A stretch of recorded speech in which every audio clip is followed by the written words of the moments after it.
کیا لگتا ہے آپ کو کہ جو کوئی حدیث قصہ پڑھتا ہے یا کوئی مرثیہ پڑھتا ہے، یہ جو ہمارے اہل سنت بھائی یہاں پر ابھی قصیدہ پڑھ کے گئے، کیا اجر ہے اس کا؟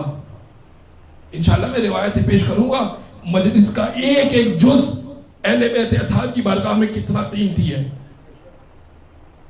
حتیٰ کہ جو شخص فقط، یعنی آپ تصور کر سکتے ہیں حسین ابن علی کی ذات کو؟ چھٹے امام کیا کہہ رہے ہیں؟ من بکا او ابکا او تباکا وجبت لہ الجنہ. جو روئے، رلائے، رونے جیسی شکل بنائے. رونا مشکل کام ہے، کبھی گریا نہیں آتا انسان مسائب سن کر، رلانا اور بھی مشکل کام ہے.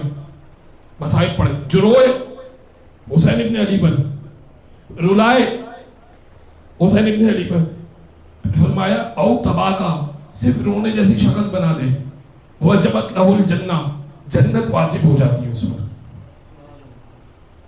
یعنی آپ دیکھ رہے ہیں یہ در کتنا عطا کرنے والا در ہے، کتنا کریم در ہے. یہ جنت حسین ابن علی کے ایک آنسو کا بھی بدلہ نہیں ہے، اتنی حقیر جنت ہے.